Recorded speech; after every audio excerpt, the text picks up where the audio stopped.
Good evening, and welcome to our special 90-minute first anniversary episode. What do we have surprises for you? We're going to be talking about the past, present, and future of both this program and the center, along with interesting news, hearsay, innuendo, gossip, the usual tomfoolery, and some great guests. Get this. Are you ready? NASA is considering launching Orion on other rockets. What could go wrong? A solar company wants to reflect sunlight to the Earth's night side. What else could go wrong? ESA may get its wish with regard to reusables due to a Miura 5 rocket. It's about ready to be certified soon. A Nobel laureate says the US and China cannot be the sole tech leaders and rivals of the world. The EU needs to step up.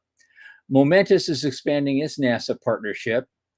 Have you ever a scam center? Well, there's a bunch of them around the world, but the ones in Myanmar are booming. Why am I mentioning this? Despite all their crackdown attempts, they're using, ready for it, Starlink. And what is today's obsession by everyone of wanting to send something, anything, into orbit? All this and a bunch of great guests to celebrate our first anniversary on this podcast. From the news desk at the Center for Space Commerce and Finance, my name is Thomas Andrew Olson, and this is The Unknown Quantity.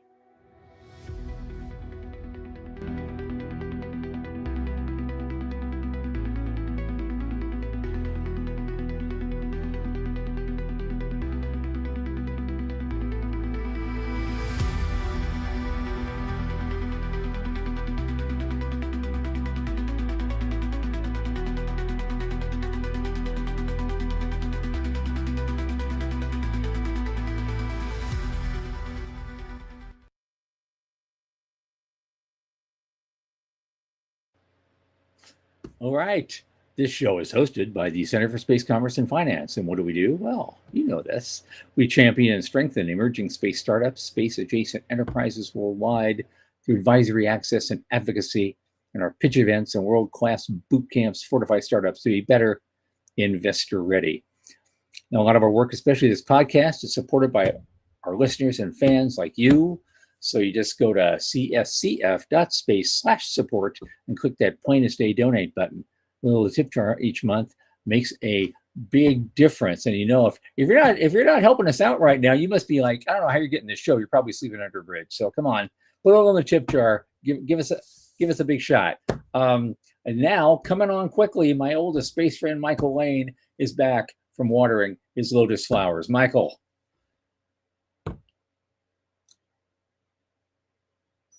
With the pregnant pause, of course, on the anniversary show. Hey, there he is.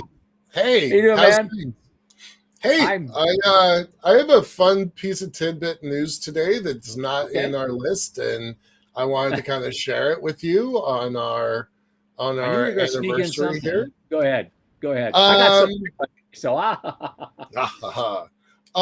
I met a fan of our show today. What? I had no idea. So was it Morty? Nope. Hi, Morty. It was somebody whom I had no idea that they were watching our show. I had no idea at all. Hey, Aiden, hi, Morty. Thanks for being a part of this. I went to my bank. I've been banking at Key Bank for about 5 years now. Pretty good. Okay. They're good with me for my personal stuff. And I have known the security guard. Just, hey, how you doing? Chatting. He's known I was a space nerd, really since the beginning. He had something on one day on his shirt that I commented, like, hey, are you a space nerd? And like, yeah, I'm a space nerd, and like live long and prosper and whatever. And we just started talking. And every time I go to the bank, I'll go in and I'll say hi to him for 5 minutes, and I'll come out and I'll say hi to him for 5 minutes, and we'll just talk space nerd stuff, right? Okay. But even though I've known him for 5 years, he had no idea that I was the space elevator guy.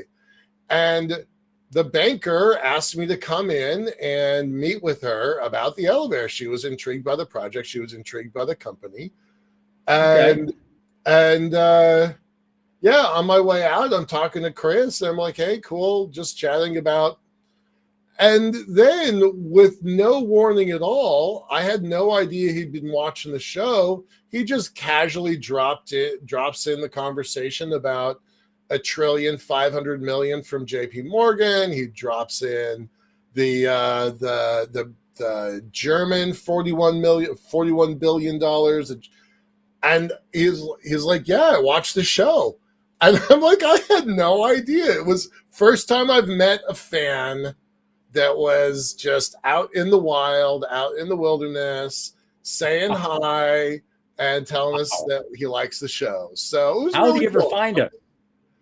He found me because he knew I was doing podcasts, so he followed me through the ether and found the show through that. So he doesn't watch live. I asked him if he watched live. He's like, I never watch live. He watches the YouTube channel afterwards, or he'll listen to it on the way to and from work or whatever. But yeah, so shout out to Chris. So thanks, y'all. Good for him. Thanks. Kind of nice meeting the fan. I'd never met a fan of the show just out in the wild. So that was really fun. That had to be a big day. Yeah. We got some people I haven't seen in a while. Aiden is new. Hi, Morty. And Wes is here, Wes Ferris, and so we're gonna have a fun show. Now, before we suggested actually Sean agreed we should do this. We have a few guests tonight, as it turns out, and I thought while we're doing the news, we'd have them come on as well and put in their 2 cents worth on some of these news stories. So why don't we just bring them in? Let's have some fun. This is we got 9 minutes. What could go wrong? Joe Luttrell, founder of Cube. Doug Plata, MD, who's been a guest on our show before. And welcome, guys. Morty's here in like 10 more seconds.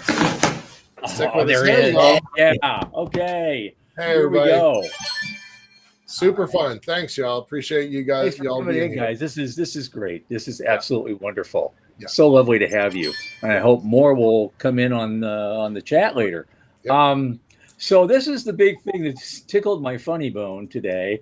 It says, once unthinkable, NASA and Lockheed are now considering launching the Orion on other rockets. This just anybody. Does this make any sense at all?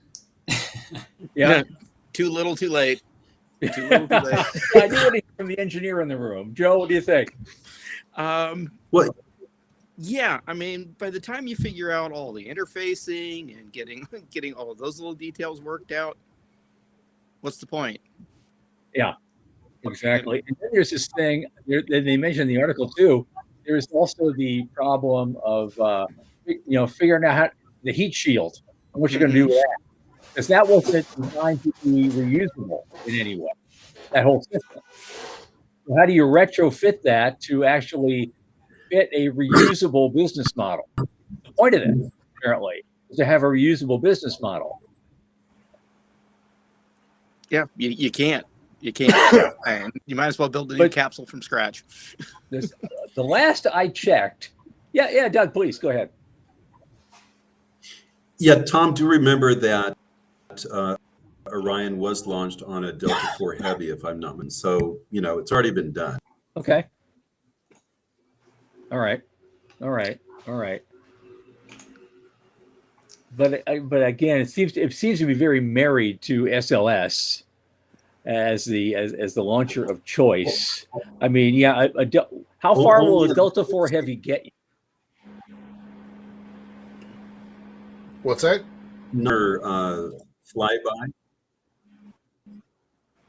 No, not yet. No, not to lunar. Did they flyby. do that on a Delta IV Heavy? It was below that. Yeah.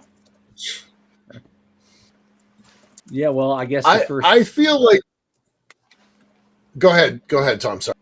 No, I was just going to say its first big translunar test is coming up. I guess next year. For that. So, yeah, that's what I thought. Delta IV Heavy can't get it to the moon, so I just wanted to, because it was I presume that was I guess they can do it, but does it serve any useful purpose, or is that just a one and done? Well, we talked about this months ago when in the big beautiful bill added, what was it, $10 billion to NASA specifically to give life support to SLS, and I'm like, that's going to Orion. I said that was going to live, that was going to keep Orion alive, and I was like, of all the things that I hate about this program, I kind of dig Orion, so I'm a little bit in favor of this. Yeah, I have a lot of concerns. I'm really, really glad that I'm not the guy who has to integrate this thing, because I don't know how that's going to play. But it seems to be with all the development costs for Orion, and the last time I checked on it, and that was years ago, by the way. Maybe someone can help me out here. Anyone. The development cost of Orion as of a certain date was $8 billion. Now, it only cost Elon Musk about a tenth of that to develop the Falcon all the way up through Falcon 9, plus not the Crew Dragon, but the uncrewed Dragon, cargo dragon. The cargo dragon. That's what I was looking for. And up to $800 million was all he spent on that whole thing. Right. And so, Doug, don't have your comments private. Go jump in there, man. Say what you're saying to the public, because they're interesting comments. I have the bandwidth. Can you guys hear me? Yeah, I'm not sure I have the bandwidth. It's a little choppy, hear but me? you're good. Yeah. Yes. Yes. It's 4.1 billion per launch, not 8 billion per launch. Well, 8 billion. No, you're right. That's 8 billion per launch of the whole system. Yeah. Yeah, we get that. But NASA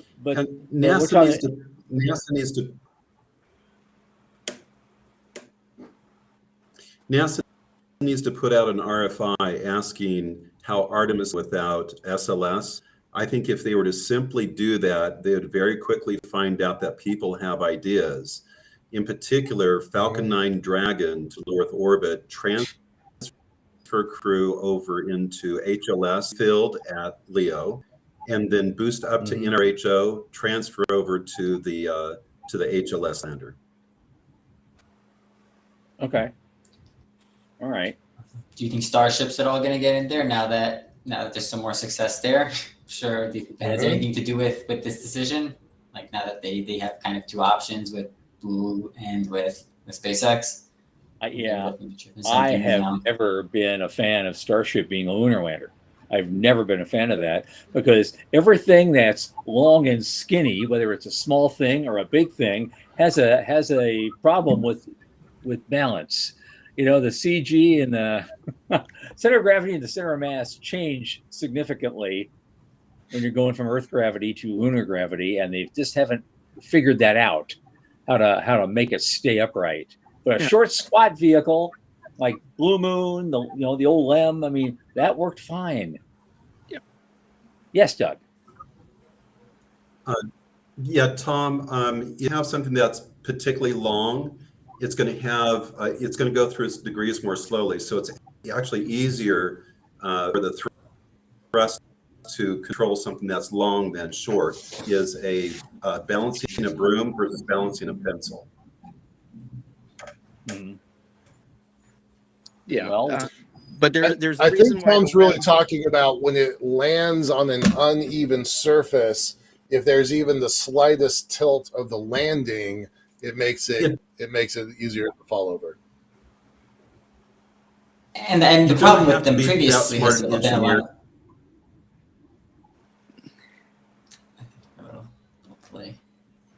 Yeah, just because it's going to an unprepared surface.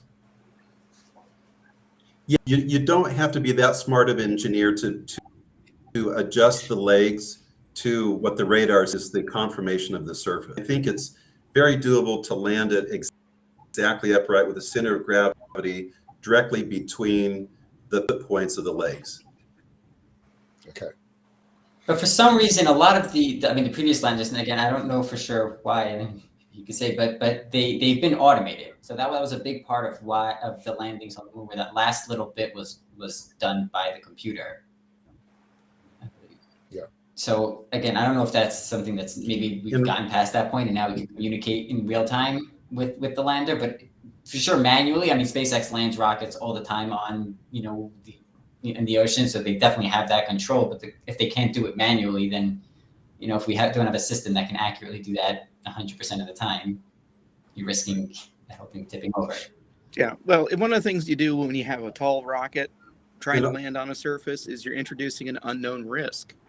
All right, there's a reason why the limb has a 4:3 ratio on the legs. No, remember, and it worked. The landing engines are very high. The landing engines. Yeah, and that doesn't really help in balancing a rocket. That's one of those. The Goddard actually found this out a long time ago when he put the engine up front first, thinking that he could work it and keep the mass below. That doesn't help. It's a fallacy in the way engineering works. You have to have, whether you put the engines on or not, the wider the vehicle, Joe, can you the explain safer that? it is for landing. That's just, look at, okay, so who's successfully landed on the moon so far? Every lander that has made it has had a wide stance. Yep, it's the short, squat ones have made it, and the tall, skinny ones have fallen over a couple of times now.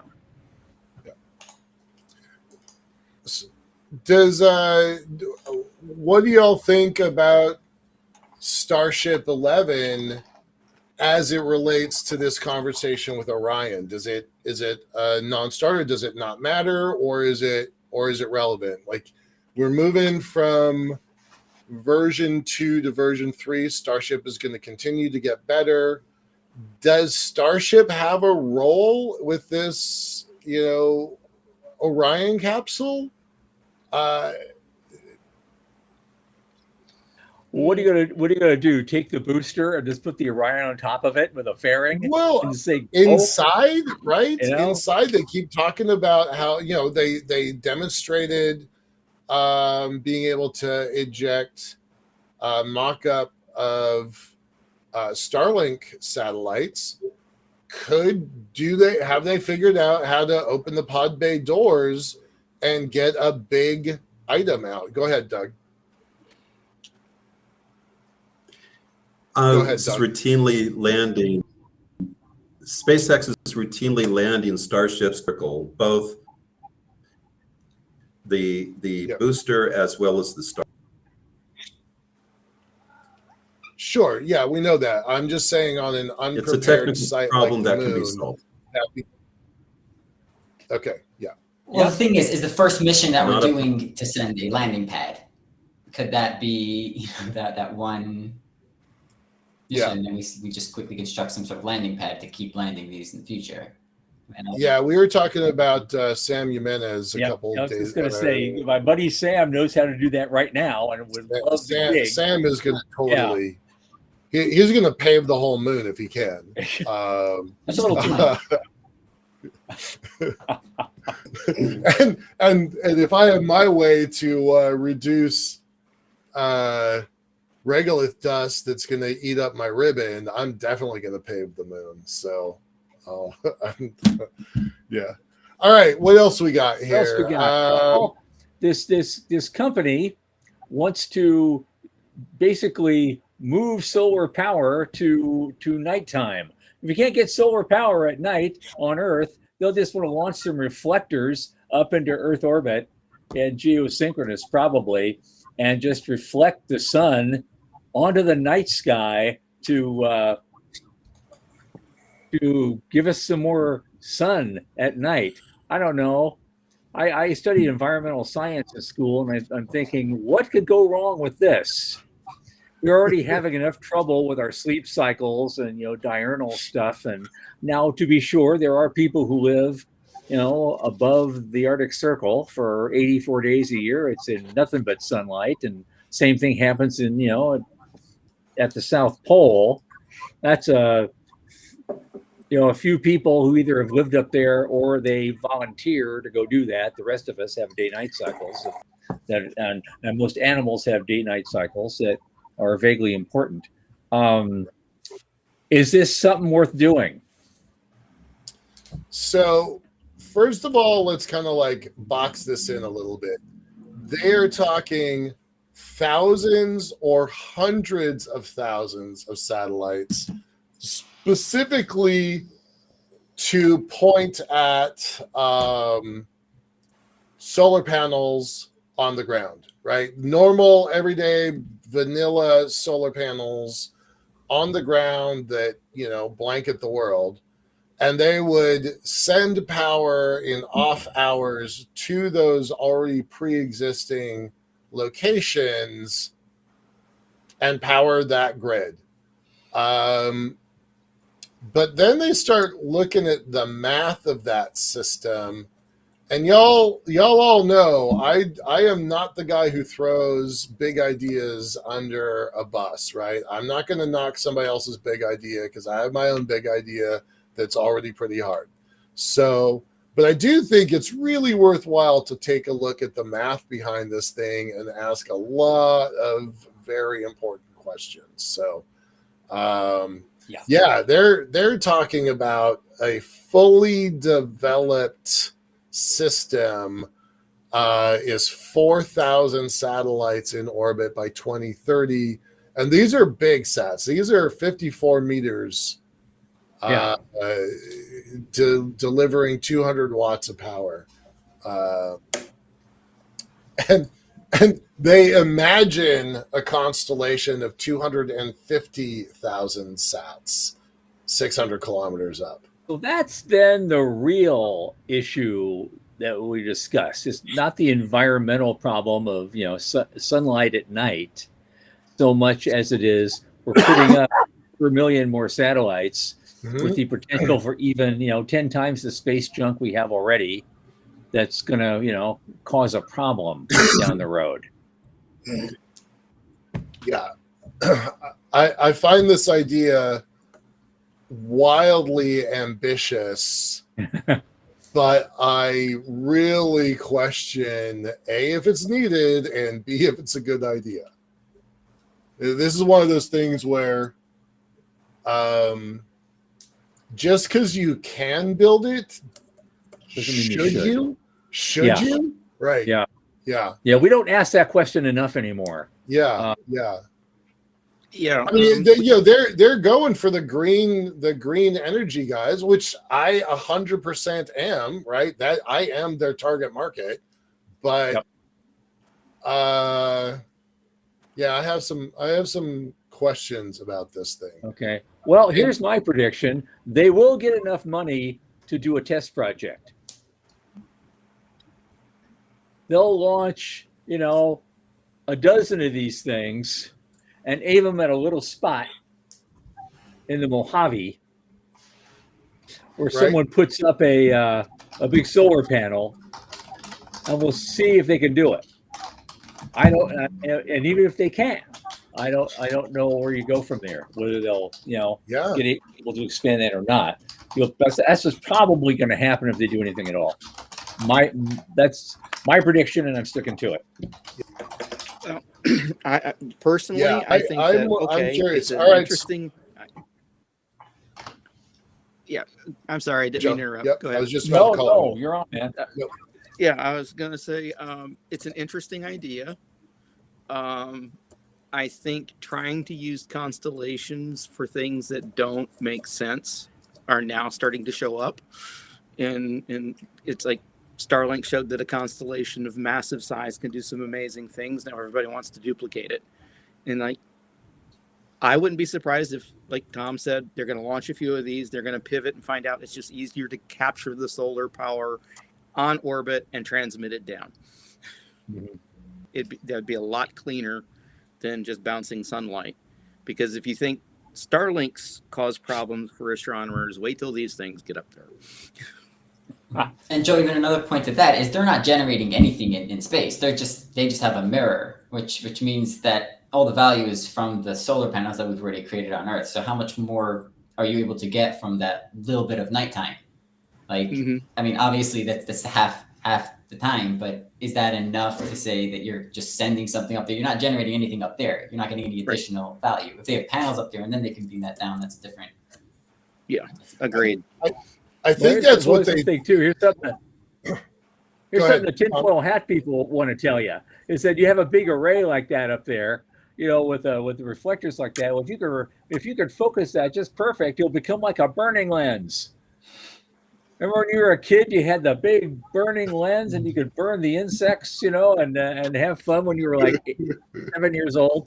Yeah, they're going to aim that thing at Beijing. It'll be. But I'm sure people will be coming up with militaries for that too. That's the yeah. I'm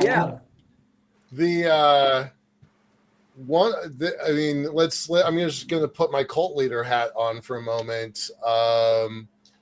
The space-based solar power folks have known for a long time that them beaming energy back to the ground will change the temperature of that focused environment just a little bit, a couple degrees, not significant in the world, but it is enough that you could steer a storm into a port. You could steer a hurricane, a typhoon into a populated environment.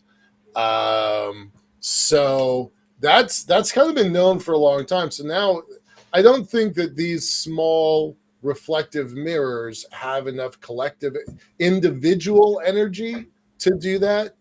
But collectively, when they get larger, I think that they maybe can.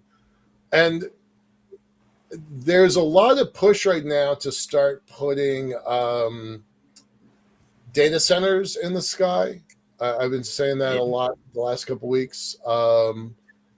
I still have some questions about that, but I'm beginning to be convinced. I think if you have a constellation of 250,000 of anything in the sky, you can make the business case for it. If you're doing data, if you're doing optical comms, just tracking. But man, I really, Aiden's asking if this could negatively affect plant and animal life, animal migrations. I think probably it will. It might. Yeah. And of course, I agree with Dr. Kothari, who just joined us. Welcome, sir. Nothing beats thorium molten salt reactors for energy on Earth. Easier, cheaper, controllable by users. And China is already way ahead of us on that. And the only reason we don't build them here is because the military likes the old school ones, because that's what you use to build nukes. Yep. All right, let's move on. We're kind of spending a lot of time on some of these articles. Okay, I just wanted to welcome, the next Daniel. one. I just we'll bring you on. Great. Go ahead. Daniel got here. Anyway, there's this reusable rocket that's coming on called Miura 5. It's coming online in Europe. I think just the other day we mentioned that the head of ESA was saying, we need to start doing something with reusables if we're going to keep up with SpaceX. And so and then here it is 3 days later. Oh, there is one that's actually getting certified to be launched. So maybe they'll get some hope over there.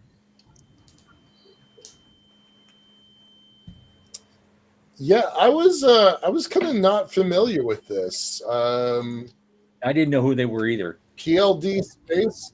No, this was new to me.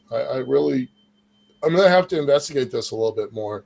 PLD Space is working on reusability. That would be, as far as I know, Europe's only program.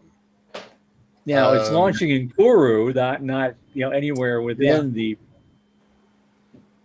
property of the EU, but but at least it's that area is owned by them, so I guess that counts. Right. Well, they've got, I don't know, where's PLD space located? Because if they set up shop in Berlin, they've got access to a giant pile of money. So Yeah. if They're it in were Spain. me, Spain. Okay, if it were me, I'd put some of my 400 workers. They exceed 400 workers. I had no idea. I would put a couple hundred of them in Berlin right now, because that's where the money is. Anybody have any comments on that? Yep. Well, it sounds like what they're going to be trying to do is great. I mean, reusability is the win. They're moving faster than Europe's official project for reusability. I understand that they delivered exactly one landing leg on the prototype so far in 6 years of development. Okay. So hopefully they can make it happen. We need more of it. More, please. More, please. More, Yeah. please. Right on. Sure. Doug, go ahead. What do you got? Okay. Well, okay. I think it's Sure, that PLD space is in. I'm reading that PLD space is in Alicante, Spain. Okay. Okay. All right. Thanks. Tom, did you have something? Well, yeah, I thought we'd since Daniel's here, I thought we'd get him in, and maybe we got some other news items. So I thought we'd break for a minute and bring Daniel Tompkins in. He was our featured guest this evening. Daniel, welcome. Daniel he's been an agricultural scientist for more than 20 years. He runs an organization called GrowMars. And he says he wants to feed life, not just here on Earth, but well beyond. Daniel, welcome. And tell us all about GrowMars. What do you guys do? Well, just to revisit the launch topic there on reusability, Okay. it's interesting with Rocket Lab, right? I'm in Virginia based, and it's interesting to see Rocket Lab, right, go from New Zealand to Virginia and now transition. So it's interesting that model, how far can it go? Can it make it to Europe? Can it make it to, can we actually have launch companies be multinational companies, not just multinational service providers, but actually, extend out. And I don't know anything about that story behind Rocket Lab expanding and all of that, but it's just, I don't know. I think less, if the main problem is dilution in commercial space to a certain extent, we need more of that type of activity. I think to keep this stuff going. But yeah, as far as agriculture in space, it's definitely getting interesting. As far as kind of where the science is headed and the different groups, there's been a lot of kind of tangential work that's all kind of coming together. I think that's kind of been passed through a few filters over the last 5 years, as far as different methodologies and approaches and different groups working on it. And now it's kind of coalescing into something that's now a topic of conversation, whereas before it was kind of very, very few people were talking about this stuff. Now there's a much more pragmatic kind of approach to implementing some of these solutions. So yeah, it's been quite the interesting year, I'd say. Okay. Well, okay. So what? Because I've seen groups before. I've seen them at conferences, and they want to do agricultural stuff, and they show you grand plans for the things that they want to build, or some of the work that they've done before. I knew one guy years ago. He was working out of his own house and building interesting things, just with parts he got at Home Depot. They're trying to put a self-contained system together. What specifically is your group working on, and what distinguishes you from everybody else? Well, not much. I was at Home Depot last night getting parts. So, it's still, there's not a lot of even closed water loop greenhouse systems particularly that are low cost and running and finding critical failure points. So it's still a very emergent, even just right, the utility of having a closed water loop greenhouse system is something that's been kicked around for years. And and whether you're operating them on Earth or in space, because you run the same type of challenges operating those. So it's fascinating that there's not a lot of test beds still, but the talk around biomanufacturing in particular is advancing. There was a DARPA RFI out for large biomechanical structures in space, and what I thought would be a rather small workshop, there was over 200 attendees, and it was a big in-person deal out in the Bay Area. I wasn't able to make it physically, but I was really surprised at a lot of at the level of engagement and the diversity of engagement that was going into it, and just the attention that was getting. Now, it didn't go towards an RFP, so there were no proposals, but there was a lot of really interesting people where it brought a conversation to the table that had not been before on doing these things near term, not eventually, but a more near term demand signal. So I love that. Yeah.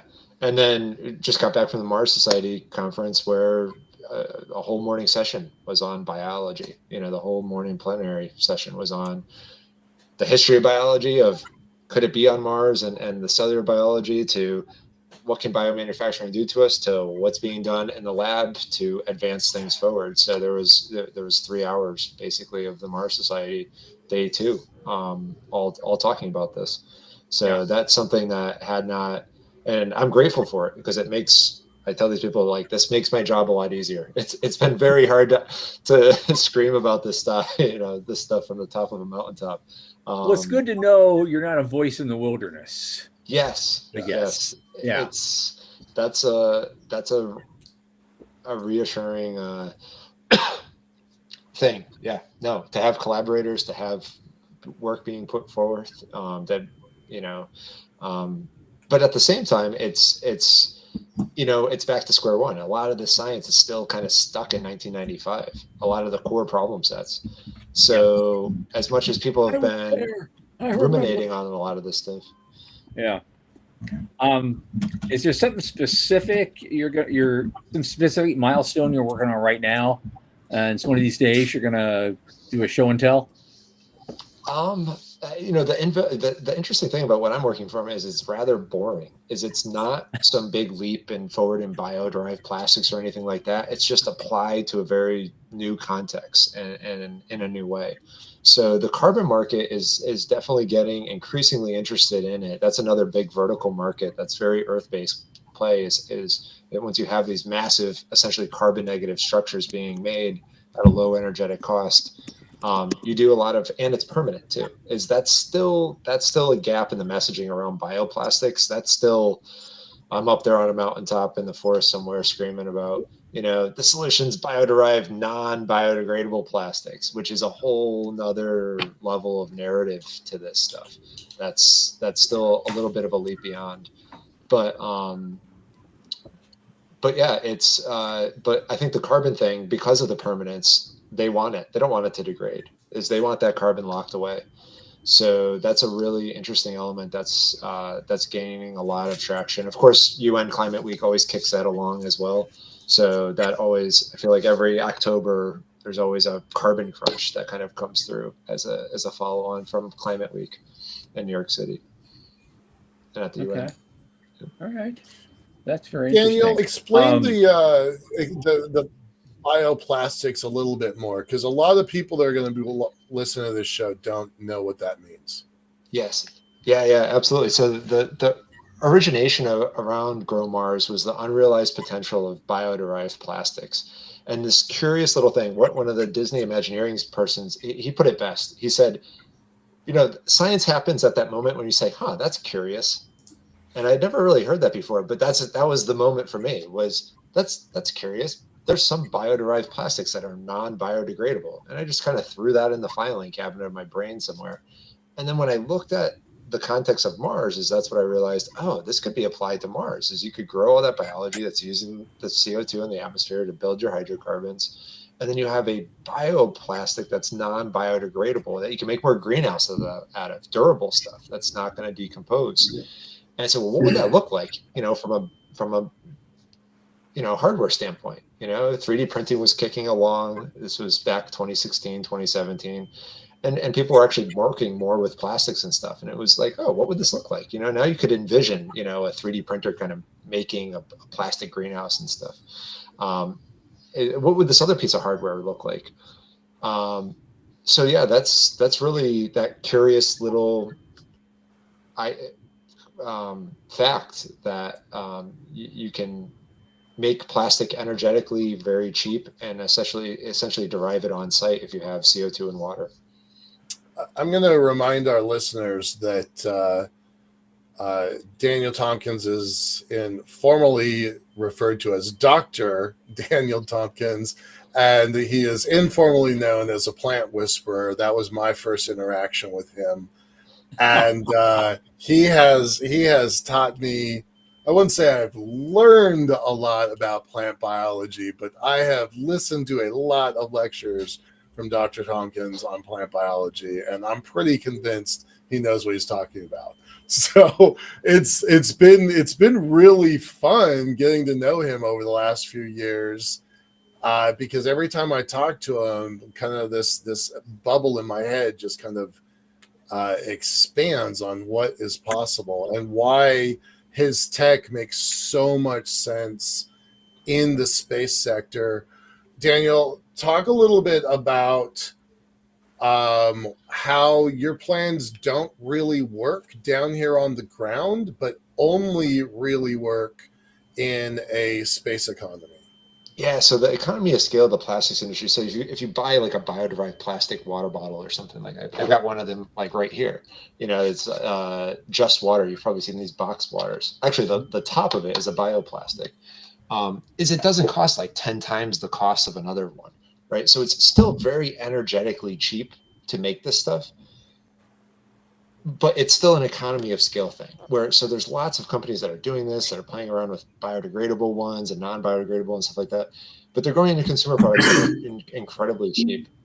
To do this hardware small scale is you lose that economy of scale. So showing like this balance of plant, we could go to a big plastic company and pay them hundreds of thousands of dollars, and they could do this. They could say, hey, yeah, here's our R&D equipment, and yeah, like let's actually track, at the R&D level, how much kilowatts we use, and have this lab bench process put in a magical box that would make you no money, in the plastics industry, like selling plastic for like $1,000 a kilogram, right? Like in your local plastic, it's not a business case, right? Right. So it's really the utility of kind of starting small and bootstrapping your infrastructure by doing this, whether it's carbon sequestration on Earth in a really remote location that's logistically constrained, and or in space. And I think mistakenly used the term self-replicating.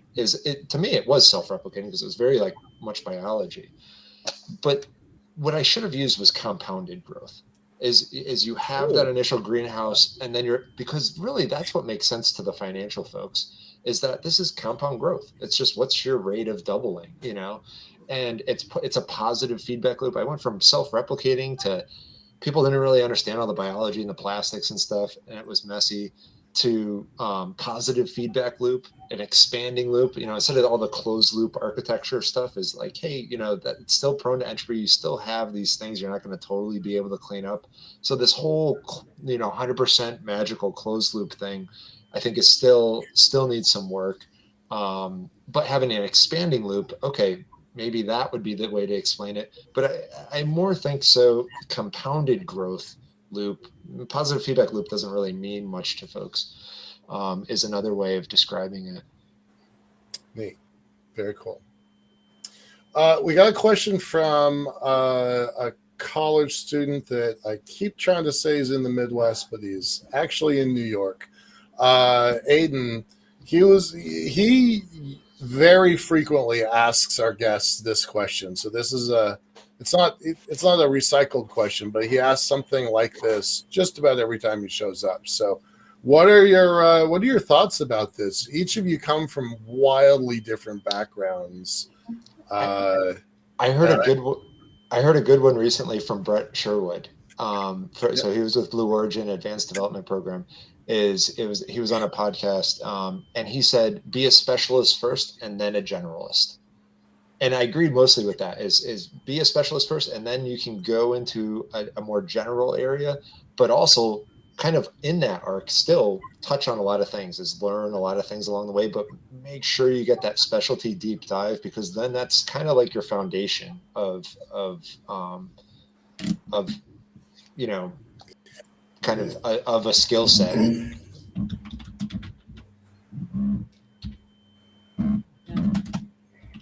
Well, anybody else? Don't ask me, because I have such a varied background. It's hard to say. I started out as a biologist, and then I worked in medicine for a while, and then I ended up in IT for 31 years, and now I work in telecom, and I also do space business startup development and assist. And so you're like three specialists. Yeah, all rolled into one really weird guy. So go figure. So I don't know what to tell you. You could do any one of those things, and you'd probably end up okay. Yeah. Me, I don't sleep at night, so hey. Doug is definitely a specialist. You have anything to add to that, Doug?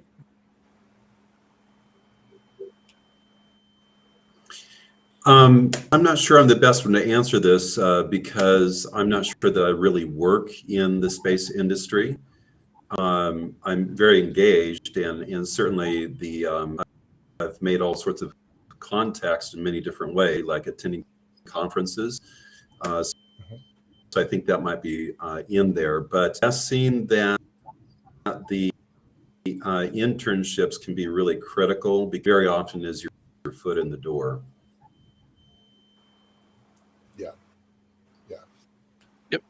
Yeah, go ahead, Joe. I would say the number one skill to have in the space industry, which is missing from a lot of folks, is communication. You can have some of the greatest ideas on the planet, but if you can't explain it to anybody, you might as well not have had the idea. So when we have interns come in, or we have new hires, we push them through a lot of communication. Cool. Teach them how to tell us what you're doing. Without that, it doesn't matter what specialization you have. And that's what we always did in our competitions with our boot camps. Yeah, that's the first thing we do. We put them up on the very first moment and say, okay, do your pitch right now.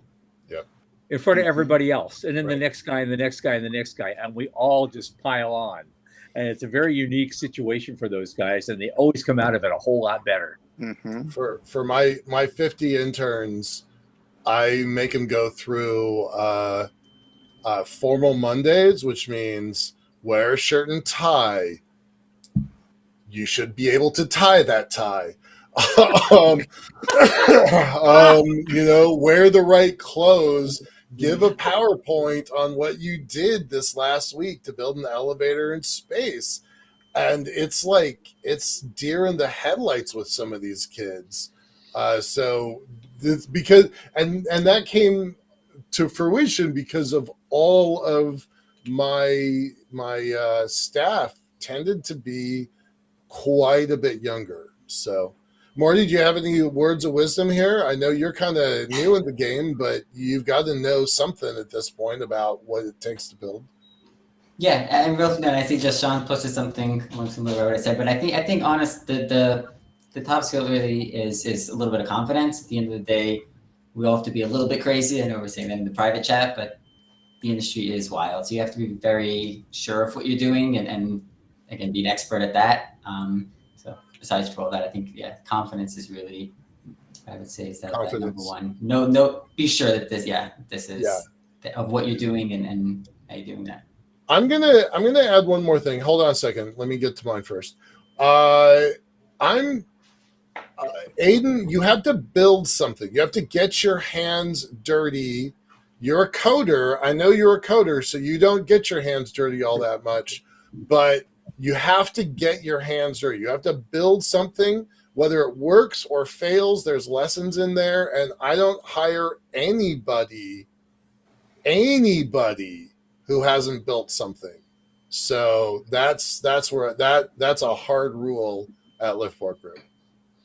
Yeah. And working with those people that are good builders too, like whether it's building businesses in a growing market, that's a great one to be attached to, or work with those folks that, I mean, for me, it was a boat builder, believe it or not, down in Florida. And he was doing these prototype boats and stuff. And he taught me just how to free build and how to put a concept into production and stuff. And it was an amazing process watching. Yeah. So do that internship experience. Even if you don't know how to build, find someone who knows how to build at anything that you're interested in. And the process is rather similar. So, Yep. Just for a roll call here, right? So Doug Plata has his space development network. Go out and build things. Morty's all about building robots and test articles for the elevator, and Joe and Daniel have been building stuff for years. So you have to integrate into something that gets built in the sky. Go ahead, Doug. Yeah. Do you guys consider 3D design and as qualifying as building? Oh yeah. Oh yeah. 100%. Yeah. And I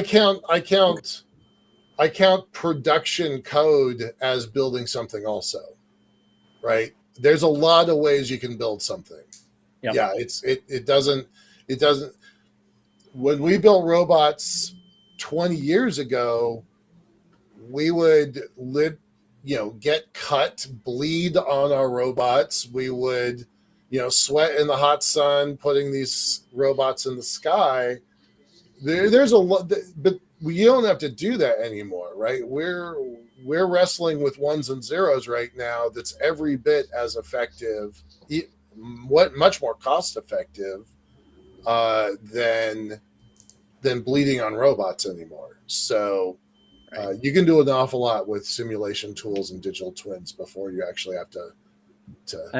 And I think is that the late Steve Jobs used to say, "Good artists may steal, but great artists ship." You ship something, and that's always he was a big believer in that, and brought Apple back from the brink to one of the largest companies in the world. Right. And credit to Sean in the background. He's like, I helped build this show. Right. I'm just reading this right here. I build boats. I've built log homes, built songs for a band, and helped build this show. So right on, Sean. Yeah, appreciate you. Thank you, Sean. We do appreciate you very much. Before I lose it, before my brain loses, I got to ask Daniel something, because he was talking about biomaterials that are non-biodegradable. Now, what bio is that being derived from? Is it a specific set of plants? Yeah, I know it's not hemp. I know you can make plastic out of hemp, but I don't think it's what you're talking about. No, it could be. So the way that a certain category of plastic can be made is very much based off the carbohydrate portion of it. So one of the 6 top renewable chemicals is a chemical called furfural, which is derived from sugarcane. They do an acid-based distillation of sugarcane, the inedible portions of sugarcane, into furfural, and it's one of the most commonly used chemicals for a variety. It's a backbone chemical for a lot of things, including plastics, and that's literally 100-year-old technology. They used to do it from oat holes, and now they do it from about 50% of the world's furfural is from the Dominican Republic, and using this process. So think of plants as just kind of a fresher oil, really. Is that there's nothing you can't derive from fresh plant material that you can't derive from oil.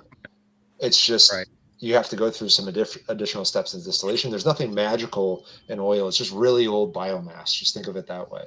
I say that because I asked that because I've always been a big fan of the idea, a big advocate for it, growing hemp on the moon or Mars or someplace else, because it's such a versatile plant. You can do anything with it. You can get medicines from it. You can get fabric from it. You can get plastic from it. You can get all sorts of things, and it renews the soil as it goes. Yeah, I think which is a big plus. Other weedy pioneer species, right?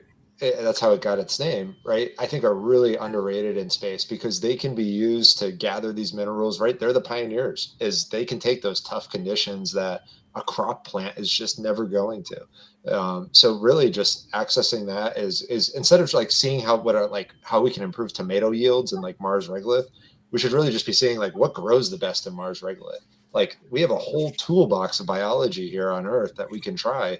And everything from algal, there's soil-based algal species to kind of weedy pioneer species that can be used. And then the magic of that is once that plant material isn't elementally that much different from humans. You know, the nitrogen, phosphorus, potassium, magnesium, is it's sorted out all those elements for you and kind of bio-mined that regolith for the minerals that you either need for fertilizer for another crop of plants or for upcycling into a food-based system. So, and then on the bioderived plastic side, you know, there's often this focus on hyper circularity and kind of this closed loop access and hyper efficiency, which I think is almost, you have the extensibility of space, right? We're not going to run out of real estate on Mars or in space anytime soon. So you can use that extensibility aspect of it versus the efficiency and intensification of it very differently than what we're doing here on Earth.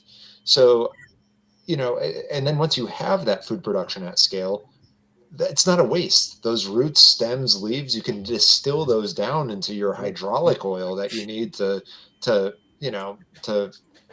do whatever, right, on Mars with hydraulic oil.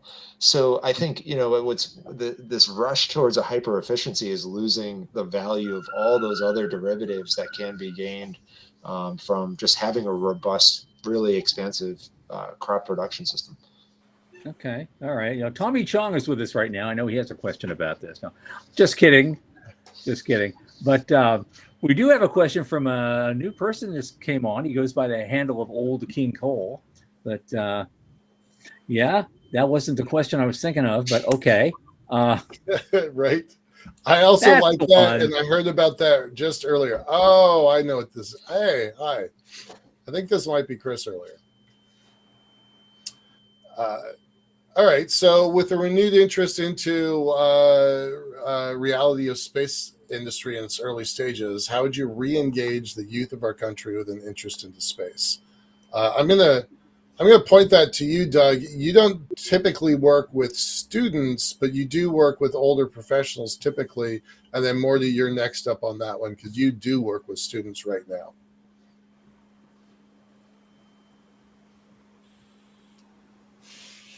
What is the question? How do you engage students? How do you re-engage students into the space sector?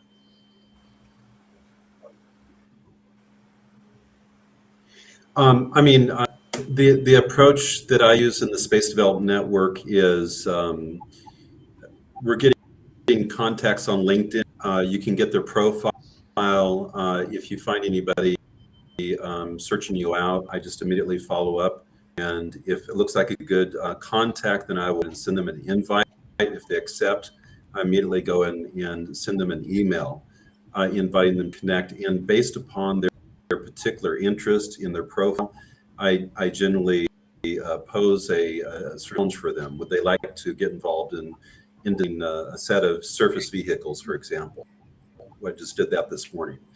And I find that students are some of the most responsive contacts that I get. I think those of us who are older have responsibilities, and although students can be very busy, they seem to be able to find time within their schedule to work on things that they feel is important. So I find it's actually pretty successful. Cool. Morty? So that maybe more on the broader perspective of Morty, give a little bit of background before you answer your question because I wanted them to have some context. about who you Sure. are. So our organization, WSpec, we host competitions at a university level globally around the world to develop technology for the space elevator and to further that technology. So we're dealing a lot with students from all around the world, and what we're seeing is there's not really a lack of interest. I think there's a lack of guidance or really where to go in the industry or how to get into it. I think there's a lot of interest, but people really want stuff to happen. I think the pace of the space industry is difficult, especially with newer generation and attentions. People want stuff to move quicker. So that's a big thing. I think a big part of invigorating this is going out and actually, when we build the space stations, when we land on the moon, when we go to Mars, all these milestones that people have been talking about for a very long time will, I think, by default, reinvigorate a lot of new talent and new people. But again, I think a lot of it is the guidance side of really making sure that people can see how to get into this industry. It's a very difficult industry to get into, and there's that. So I think one of the big ways to invigorate and get people right now to get into it is just giving them a path and really giving them that direct line to go from a student to a career in the industry. So that's what I find. I guess anyone else have anything? Joe Luttrell, what do you think? Those are all fantastic. Engaging anybody in getting into the space game, as crazy as this world is to be in, is cool. What I actually do over the summer is I run one-day camps. So I work with other camps that are put together, like Sky Camp or the like here in PA, and I will bring my rockets out. Okay, I do high power rocketry. I will bring rockets out. We discuss the rockets. We'll try and build some rockets if there's time. And then we launch a really big rocket for the kids to see. And you would have no idea how much that gets them inspired to keep the flame going. Because we're targeting 6th grade to 10th grade. I've worked with teachers in space. They handle high school. They're fantastic at it. But you got to get that sense of wonder into the kid before it's beaten out of them by the school system. And we try and get them to think outside the box. It's like they see this rocket and say, well, can I do that? Yes, you can. Mm-hmm. Well, what do I have to study? Math, science, let's start there. Engineering,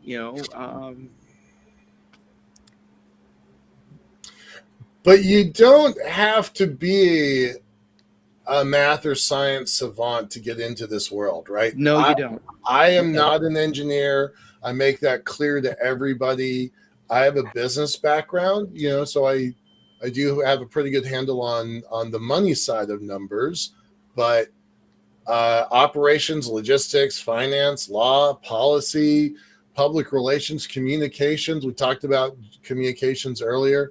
There's so many paths into this industry, and I've had a lot of interns that have a very wide skill set, and I always figure out a way to, find a place for them that fits what they're interested in. So, yeah.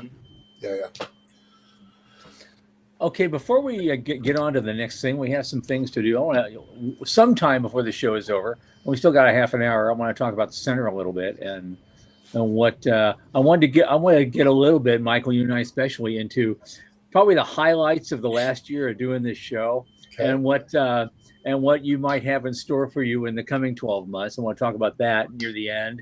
But right now, since I've got Joe and Doug and Morty here, you've been past guests on the show as well, I'd like to see a little update from each of you as what's actually going on in your world right now, where you've made progress in things since the last time you were on. Joe, you start, and then Doug. Okay. Well, actually, quite a bit has happened. Before I was on the show the first time, we'd actually won a grant from the center, and we've been using that printer. We used that money to get a printer. And, well, right now, it's in the middle of a 14-hour print of our next generation satellite deployer. I'm going to remind everybody that was the no strings attached $1,000 micro grant award. Yep. And we use that to buy a 3D printer that allows us to print the materials that we need to be using for building literally industrial grade product. And that is going gangbusters. I mean, we went from version 1 to version 2 to now version 3. We've done that since we started all of this. The third version will be the one we launch, and the unit that's being printed right now is our qualification unit, so it is going to be tested to destruction. Yes. Hey, come on, anytime you can break something, right? You know, yeah. Mythbusters worked for a reason. Boom. Right. So we're gonna be running that through some tests, and we've got modified our designs on our satellites. They're much more efficient now, and we're progressing fast into the next generation of hardware that we plan to put a dozen of these up in 2026. So time is short. Okay. We'll be rooting for you all the way. Hopefully this will happen before ISDC, and so you'll have a lot to talk about. Oh yeah. In Virginia, the second week of June. Doug, you're up. What are you doing? How quickly can I share screen? Very, very quickly. It's the middle button with the monitor with an up arrow.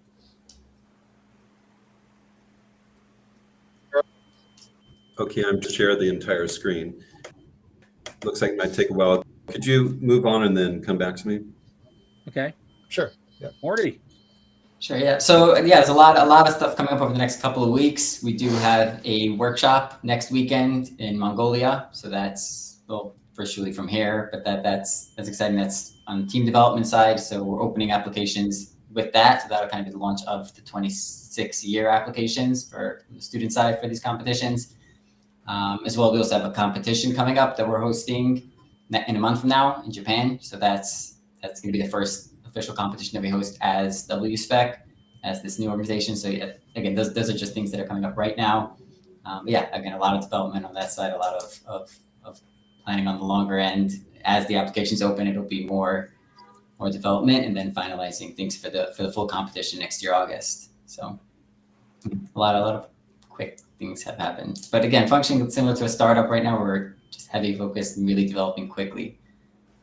Okay. Terrific. I want to get you in this, Daniel, because you've been talking about the biology part. But you also talked about trying to make the business case for bioplastics. Are there things you are working on making the business case for right now? It's a ball I'm definitely dedicated to moving forward. Is really triggering these demand signals to emerge for a reason for this stuff to exist more near term, and those are starting to get traction. So more so than raising funds and building prototypes and doing the dog and pony show to more clearly articulate what we're doing.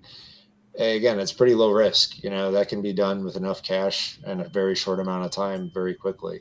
Okay. So it's more about the adoption, and the dog and pony show would make that a lot easier to do, but there has to be a reason for it to exist. As I've had interested investors for a long time, but there's no revenue to do this stuff, or even programmatically to benchmark it against other approaches, whether you're talking about in space or in the carbon market. It's something I'm still digging in deep in, is it's an out of the box type of solution very much for both markets. And it's just trying to differentiate it from a process level is a challenging thing to do. So I'm determined to break that mold. Okay, well, if you do, let me know, because the reason I asked the question is because if you can make if there's some specific thing, even at a 50,000 foot level, you can make a business case for. I don't know when your next speaking engagement is, but you live in Virginia. I was going to maybe have you make a short talk at my business track at ISDC in June. I'll be there. I'm right down the road, so I'll be here. And that's McLean. So Yep. It's right in your backyard. Yep. No, it's right here. I think, we did Apollo. We went to the moon by architecting from the right. And I think we really have to start making the case better for anything in space from the right, is where are we going and what are the needs there? And then they become so much more Earth applicable, so much more rapidly. And just saying, well, eventually we'll get there, I think is just the wrong approach, because we don't know what it's going to take and we don't know what's possible unless we really try architecting from the right, as NASA does on this stuff. So I want everybody to understand what he means by architecting from the right. That means when Kennedy went out and said, land on the moon and return him safely before this decade is out, that put a deadline, and that is the deadline. And then we work our way backwards from that. Like, what has to happen in order to plant the flags and footprints by a certain date, which we have not been doing since then. For the last 50 years, we have not been architecting from the right. We've been architecting from the left, which is more of that waterfall. We're going to do this thing, and then when it's ready, we're going to do the next thing, and when it's ready, we'll do the next thing, and the next thing, and the next thing. Sean is like, that's very common sense in the military, because that's how we roll. But that's not how NASA scale engineering has been operating for a long time. Let's bring Doug on. Sorry, the whole concept of space scalable came out of architecting from the right. Yeah. My original presentation in 2008 was full of it. Yep. In more ways than one. So. Doug, Dr. Plata, you got your screen up? Yeah, go ahead. Yeah, I think Sean is going to go ahead and share an image that I sent to him. So I'm down here in Brazil. Actually, I'm in a 3-week sort of weight loss program, lost 15 pounds. So you guys will be seeing a lot less of me when I come back. So that's congrats. That's awesome. Good for you. Great. And while I'm down here, I have a lot more free time than I have up in the States.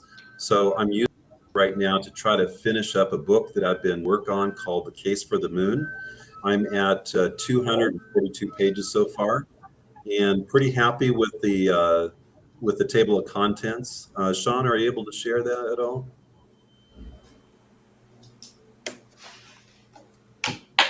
He's asking you to resend it.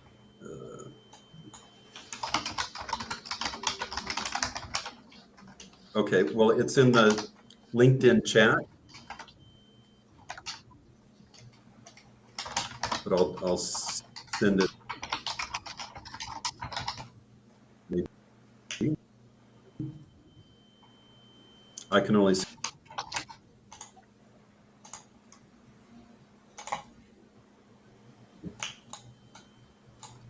Okay, well, give us a taste of the table of contents. Oh, there we go. Oh, that's fantastic. All right. Look at that. Well, it's cool, whatever it is. There's lots of pages and. Yeah, so there's the cover page there. There's two pages of the table of contents, and it's broken down by sections. It's a pretty technical sort of book to do with transportation and infrastructure and surface transport and habitats and living on the moon, working on the moon, international lunar exploration phase, the international lunar base, so different habitats. So it's sort of organized in that sort of way. Right there, you see there's actually 3 pages that have those little graphic, what do you call it, infographs. Yeah. And right there, I'm just hitting the reader right smack dab in the face and saying, here's the main arguments for the case for the moon. And probably the 2 biggest ones are the round trip travel time to the moon is 70 times faster than a round trip to Mars. So if you're comparing the moon and Mars, the moon has you doing round trips like far, far, far faster than Mars. So that's a huge one. The round trip time for speed of light communications is also pretty important. We don't think about this. When we go to conferences, it's 85% male. Our wives are not. So we're going to have to convince our wives to go. And from the moon, you can be telepresent in family Earth, like Thanksgiving and graduation, weddings, stuff like this. Mars, you cut those ties. It's got to be video files only.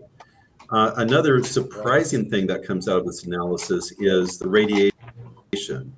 If you go to the moon, you 3 days one way that you're exposed to deep space radiation, and then you get underground under regular shielding. Whereas low Earth orbit, you're being exposed to an Atlantic anomaly, and so it builds up. And then on the way to Mars, you're getting about a third of your careers, maybe 40% of your careers radiation limit just in the one-way trip. And so the moon is actually far less radiation exposure than either of the other locations. And there's other stuff as well. I'll just leave it at that. So that's your update. When's the book coming out? What do you have in mind there? And importantly, is there any talk about a Lagrange point or let's say alternative paths to and from the moon? The answer is large. Well, okay. So when it's coming out, I mean, my goal is this thing done in about 10 days from now. That's my goal. We'll see. Huge. Yeah.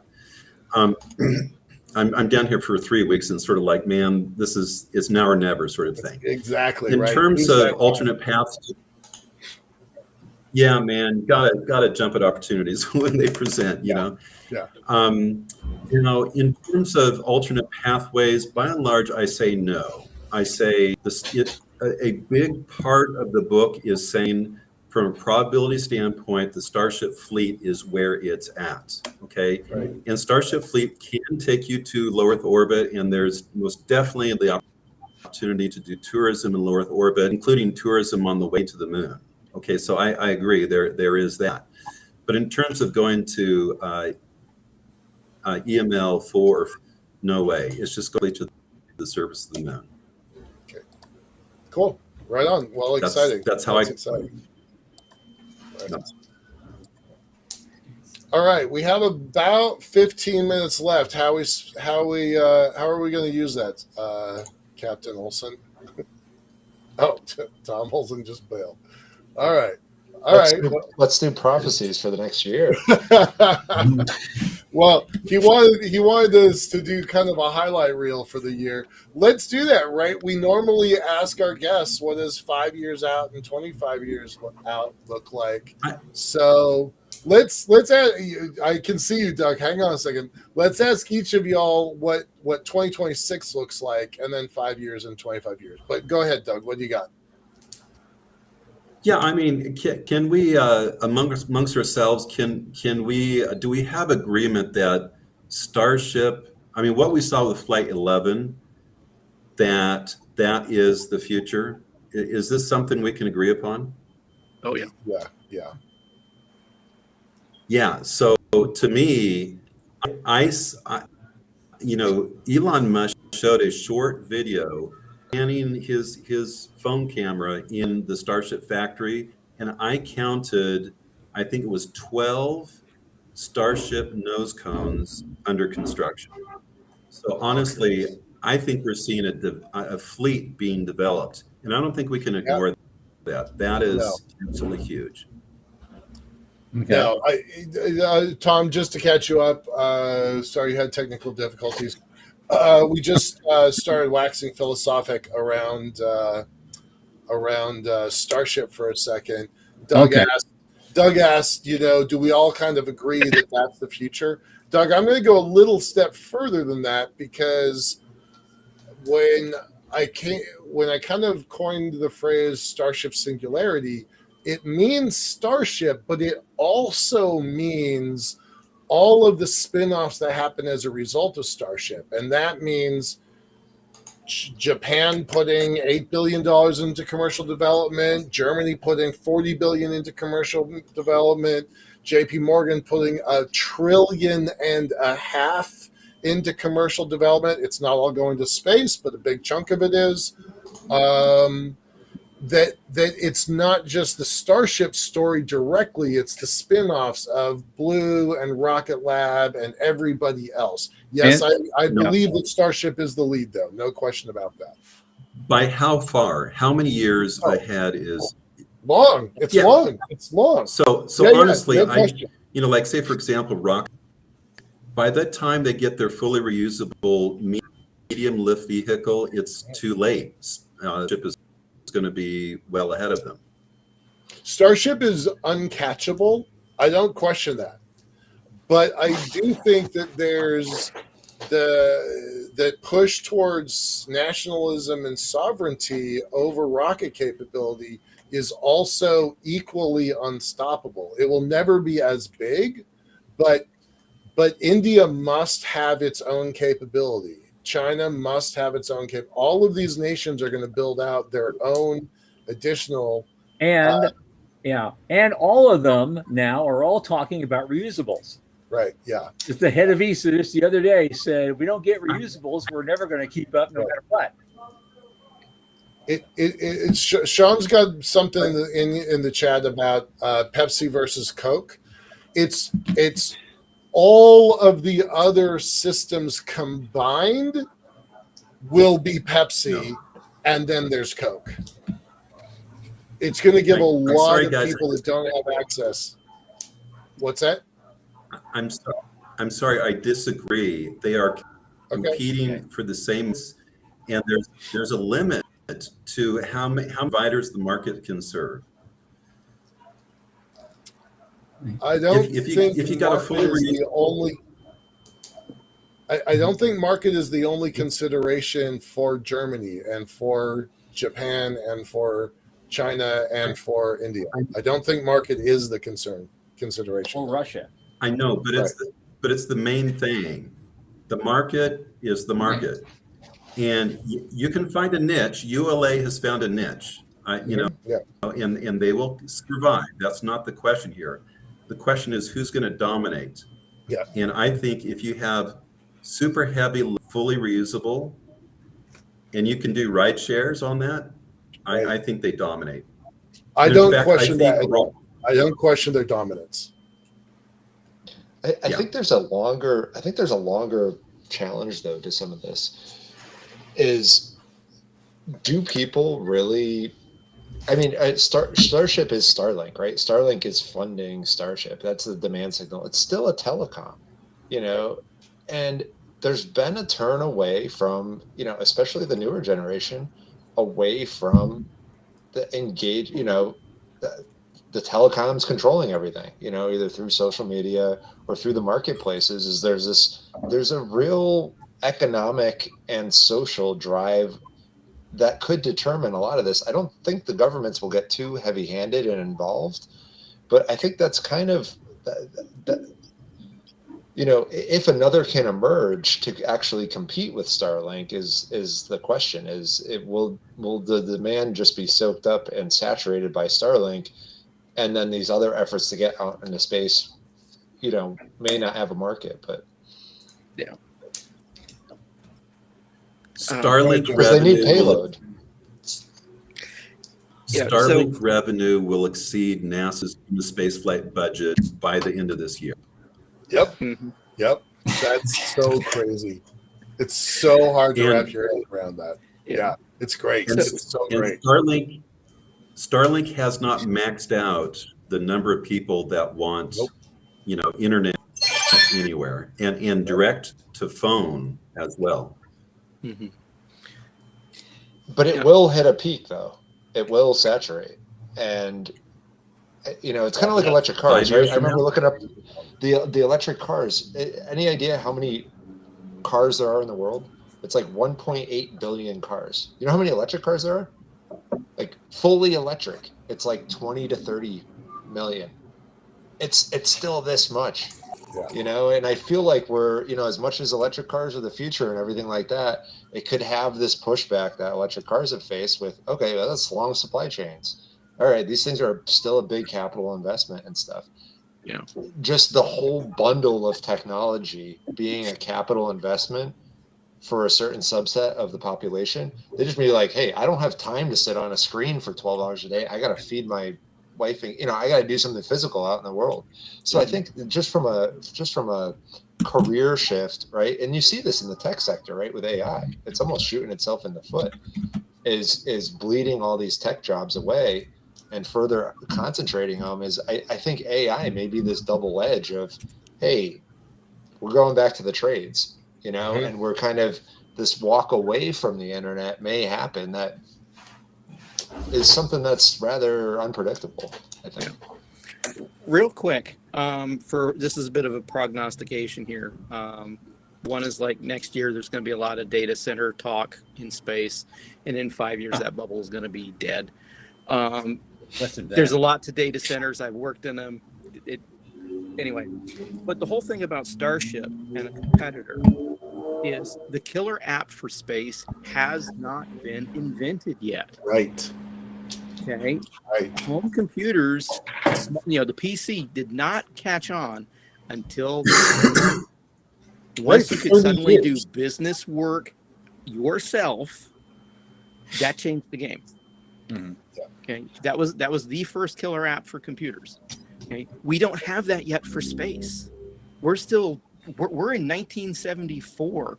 Microprocessors are just getting started. People are building things like the Altair and in their basements. The Apple One is still a pipe dream at that point. Still in the garage, yeah. It hasn't even been released yet. That's where we're at right now. We need the killer app. When we have that, you'll see competition to SpaceX and Starship. But until then, it's not going to happen. And do you think that's in the biomanufacturing, research and development? You're talking about in the physical asset world or in the telecoms? It's settlement. Physical asset world. Physical asset world. It's fiber optics, the whole, that type of killer industry. Once we get industry manufacturing something of value in space. That's worth bringing back down. Yeah. And the pharmaceuticals are, I mean, Space Tango, the pharmaceuticals, but how much you need humans in the loop and how much you need a big payload mass to do that. Do you need a Starship? I don't know that Space Tango's looking to optimize, a whole Starship flight versus, hey, maybe a lower risk profile, smaller launch provider. So, yep. Yeah, we could go on for hours. And we can't. We have 3 minutes. On that, guys, we're going to have to halt the conversation on this. Gentlemen, my God, thank you so much for coming. It's been wonderful having you all on this special show. I just want to take a couple minutes before we go. I want to, engage with Michael a little bit on the past, present, and future of this show and of the center in general, who sponsors it. So we're going to move to that. Thank you guys for coming on, and see you all again very soon. Thanks. Take care.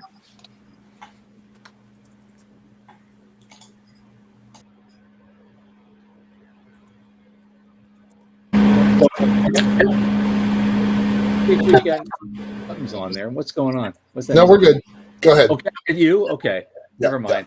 Yeah. It just had a momentary glitch when we pulled the guest. We've started some very interesting conversations in the past, and this is certainly one of them. I wanted to go back. There's a couple events we did. We've done really two things that I can point to. Maybe you can point to some more. One is that whole thing on shipping containers. Yeah, that changed. We started a whole thing going well past this show on the idea of shipping containers, and that's still going on. And people are working on that problem, and I hope it turns into something. I could say you heard about it here first, folks. Right, the unknown quantities showcase that for sure. And we've had the most amazing conversations with a bunch of different legal minds and non-legal minds about property rights in space and on the moon and on Mars and in the asteroid belt, and how do we, work around the constraints that we're under. I thought some of those conversations were quite unique compared to what I've read or heard anywhere else. Yeah. And so we can point to that. Anything else you can think of that we thought was just like really outstanding? Well, I like many things about this show.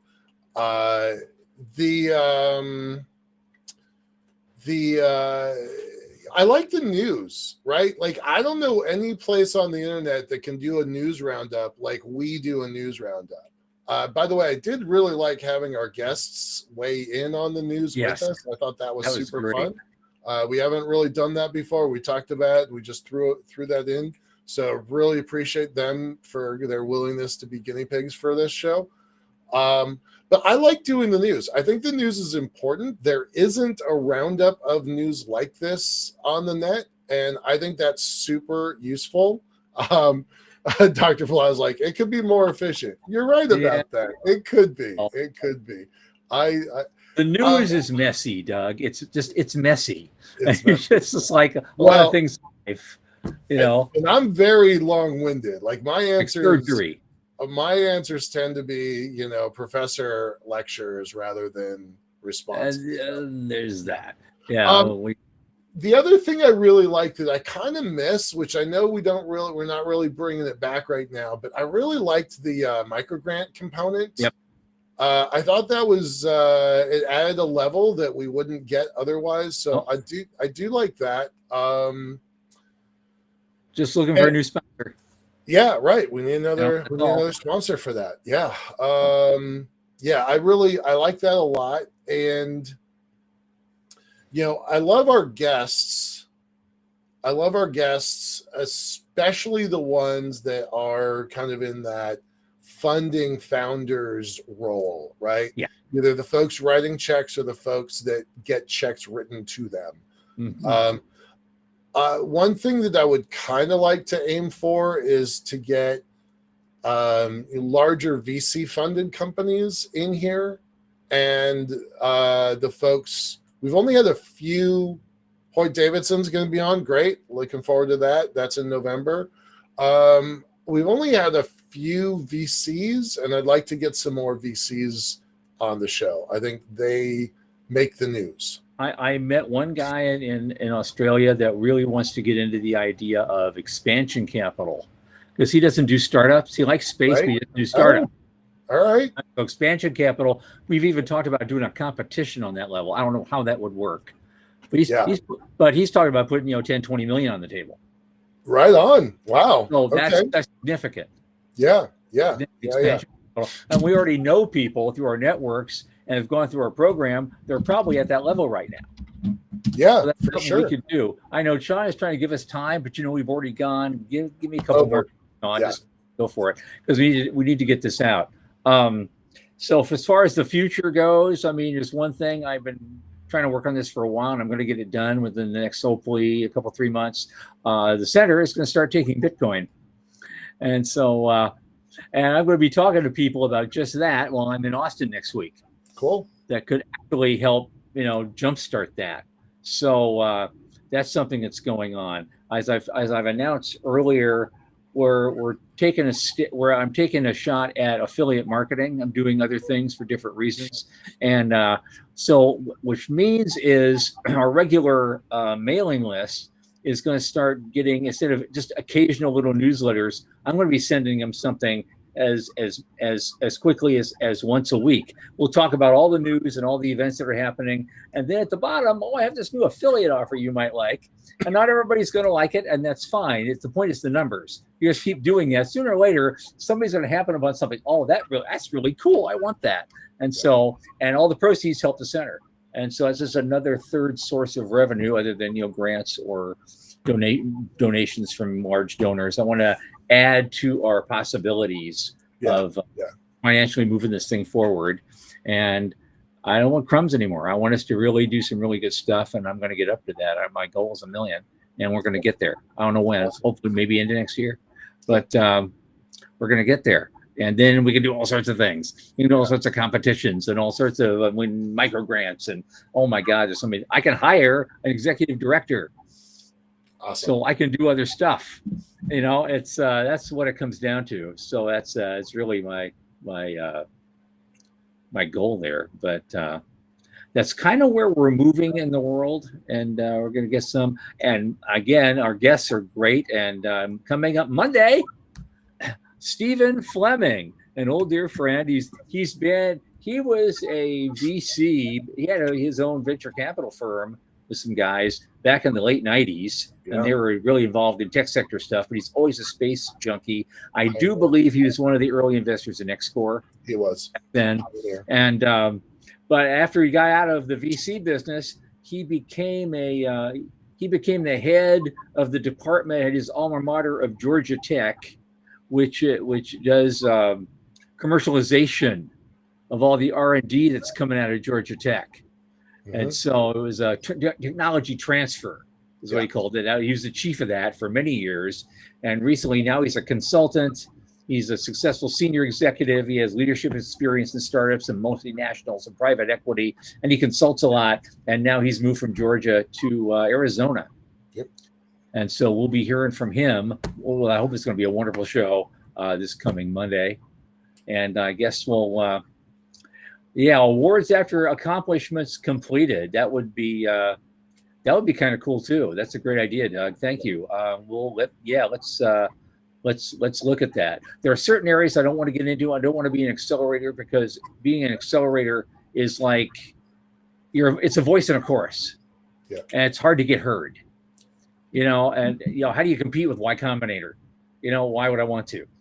And so we're going to find other ways to do what we got to do, because we have, as of today, 98 companies have been through our program in one form or another. We have introduced 98 companies to the world, and about a third of them have gotten money. Yeah, it's amazing because of our work. And so that's a pretty good batting average for anybody, including Y Combinator. So I'll stand behind that all day long. Yeah. But we'll have to do it next time. For Michael Lane, Sean Key, and all the wonderful people who are here tonight, I am Thomas Andrew Olson. Keep watching the skies.